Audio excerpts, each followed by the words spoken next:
60 Minutes Rewind. Buried in the Senate version of the massive tax cut bill the Congress is putting together to aid our sick economy is a little-known, little-understood provision that could significantly change the relationship between you and the company you work for. That provision would make some of you part owners along with your employers. The author of the plan is a maverick economist who has caught the imagination of the chairman of the Senate Finance Committee, Russell Long. Long believes the plan might just be the way to break the boom and bust cycle that periodically produces a depression in the United States. Here's how the plan would work. The men who work on this dock in Oakland, California work for the Matson Lines, and they earn a good wage here. But if they lose their jobs, they'll earn nothing, or they'll go on welfare, because all they own is the sweat of their brow, their labor. But the folks who own the equipment on these docks, that crane, these ships, the stockholders of the Matson Company, they don't have to show up here, and yet they earn a yearly income just the same because they own capital instruments. They own this equipment. Well, there's a fellow across the bay in San Francisco who says that all the workers on this dock, indeed all wage earners everywhere, should own a piece of the outfit that they work for, should own a piece of the action. His name is Kelso. He's a millionaire corporation lawyer who puts together multi-million-dollar business deals. Kelso argues that if capitalism is good for the rich, then everyone should be able to play. Otherwise, warns Kelso, our society as we know it will wither and die. The death of the economy is the first step in the death of a civilization. This economy has stopped growing. For years, Kelso has been hopping around the country like an itinerant preacher delivering his sermon. He tells anyone who'll listen what he told the economic leaders assembled by President Ford, that proposals for more tax cuts and more welfare will never solve the economic mess we're in. They don't go to the root of the problem, he said. Americans, says Kelso, are a nation of industrial sharecroppers who work for somebody else and have no other source of income. If a man owns something that will produce a second income, says Kelso, he'll be a better customer for the things that American industry produces. But the problem is how to get the working man that second income. How do you use the logic of corporate finance, the logic that the corporation insists upon as minimal, that is, the logic of investing in things that will pay for themselves, how do you use it for the individual? How do you bring the economic game down from the corporation to the human scale? Here is what Kelso would do. He would have every company set up something called an employee stock ownership plan, an ESOP for short, an employee's trust. That trust would then go to a bank and borrow money to buy stock in the company the employees work for when that company wants to expand. And says Kelso, it wouldn't cost the employees a penny out of their paychecks to buy the stock to build a new plant, because the loan would be paid back out of profits produced by that new plant. That's the way business always operates, borrow and pay back out of profits. Why would a company want to do this? Because it's a cheap way to finance its growth. Under our tax laws, you see, an employee's stock ownership plan is a tax-exempt trust. With Uncle Sam getting no cut, if the new plant cost $1 million to build, the company would only have to funnel $1 million of its profits back through the ESOP to pay off the loan. If there were no tax-exempt ESOP, it would take more than twice as much of the profits to pay off the loan and the taxes. Kelso says the government would make up those lost taxes because as the employees start getting dividends from their stock, they'll all be in a higher personal income tax bracket. But more important, the cost of government, he says, will shrink as fewer people need to get government handouts. We know how to build goods and services, but we don't know how to produce customers. You're attacking poverty by attacking its causes, that is, by making the average man more productive, because he's not only has a job, he has a capital estate that's growing, a capital estate that will support him, whether he's too old to work or sick or technologically unemployed or whatever. And there isn't a single trace of labor power that isn't being targeted on by some piece of machinery. Here's an example of what Lou Kelso means. Just half a dozen years ago, it took 600 men 2 weeks to unload and reload a ship like this. Well, today, with all this new equipment, cranes, straddle carriers, containers, it takes 100 men just 2.5 days to do the same job. This kind of automation has been going on across America for 20 years, and Kelso has been arguing for ESOPs for nearly 20 years. But few businesses have seen fit to adopt his plan. The ones that have are mostly small.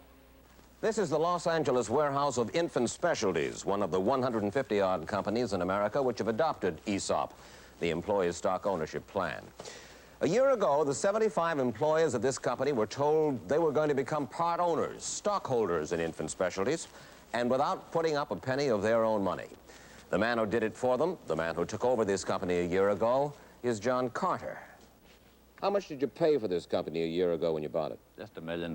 How much of your own money did you put up? I and some colleagues put up $250,000. So you borrowed the other $750? That's right. You went to an ESOP. Why? I wanted the employees to buy this company. I wanted them to pay off this loan because I wanted to be sure that they were working on my side and make my investment a good investment. So they will own their stock. They'll own 75% of this company in 8 years. Even more, right. Of course, Carter's rosy predictions may not pan out. The business could go sour, but the employees wouldn't have any personal liability. As in any other bankruptcy, the creditors would just seize whatever assets the corporation has. Russell Long, chairman of the Senate Finance Committee, is Lou Kelso's most ardent supporter on Capitol Hill. He is pushing to make the ESOP a major form of corporate financing. Now, what you're trying to do here deserves a trial. It has been very successful where tried, but so far it hadn't been tried on the big scale that it ought to be tried on. Right, right. And I think we're going to get that. Getting ESOP into the big time means winning over big labor, and that's a formidable stumbling block. Kelso outlined his plan to the executive board of the National Maritime Union, who looked at him with some suspicion.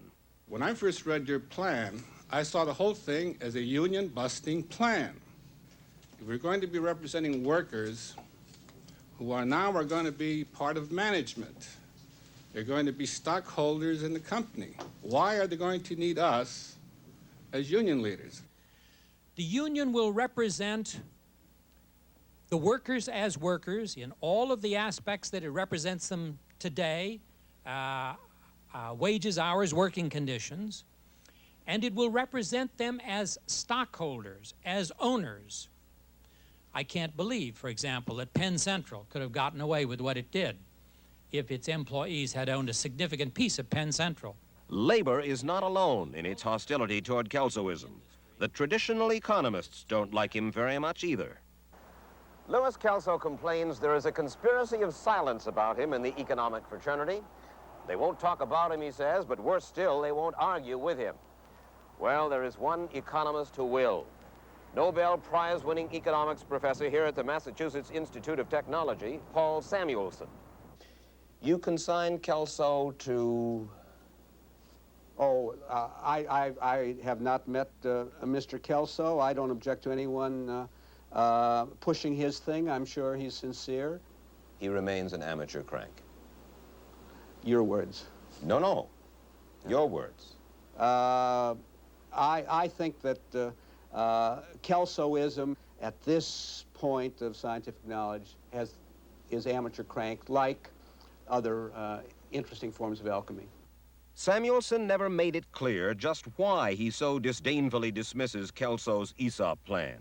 His main objection seems to be that the ESOP plan is predicated on loopholes in the tax laws. It really has a Marie Antoinette-ish ring to it. Let them own capital. Paul Samuelson calls Louis Kelso an amateur crank. How come? I'm in the position of Pasteur, not a doctor, coming in and saying to the doctors, if you'll do it a different way, the thing will work. And they said, Pasteur is a crank. He's a chemist. He should stay the hell out of medicine and not mess around. This is exactly what this professional credentialism of the professional economist amounts to. When it comes to saving the society, which is in very grave danger, or saving their faces, they will never make the wrong decision. They will save their faces. The story will continue after this. All right. My understanding of Kelsoism is that it's designed to enable men who are born without capital to buy it to pay for it out of the income it produces, to own it, and thereafter to receive income from that capital. Devoutly to be wished?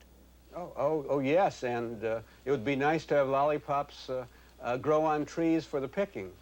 The only thing that you object to really in Kelsoism is the fact that it uses a tax loophole to give the workers stock in the company. That is my primary criticism. Now, you tell me that Senator Long is interested in this. I'm distressed. I'm distressed because Senator Long is an influential senator in connection with the closing of tax loopholes and the opening of them. What he calls a tax loophole is there already. It was there when I became a senator 26 years ago. There are all sorts of things like that in the tax code. I could dredge up 100 of them for you very easily. The question is, do they achieve a desirable social purpose? I think that the idea of encouraging the people who work for a company to own an interest in the company is sufficiently socially desirable to give it favorable tax treatment. We're going to be asked to bail out a lot of companies like the Penn Central, the Lockheed, and others. Right now we're being asked to help Pan American, and I'm telling Pan American Airways, well, now here, if you fellas want us to put government money behind your company and save your big airline for you, I want you to have an employee stock ownership plan where those employees who right now are out lobbying to try to help save that company. Lou Kelso says that this will stimulate the economy, and what will it do to the current recession? It will bring more production to your economy and therefore more wealth to your economy. It's almost like Alice in Wonderland, sitting here at a time when unemployment rates are rising, when inflation has been skyrocketing, when the economy is apparently in recession and conceivably going into depression, and you're talking as though... The problems are solvable. Right. Well, we've had 40 years of Mr. Samuelson's brand of economics, and brings us right back to where we started, another depression.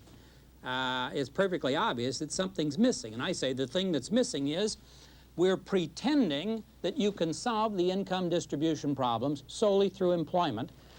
In the meanwhile, the scientist, the engineer, and the manager is hell-bent on destroying employment. That's how he measures his success, how much employment he can destroy. By putting in machines. By substituting machines for men. Right. So, let the unemployed own machines, and everybody's going to be happy. Right. Unemployment is not so bad if you can afford it.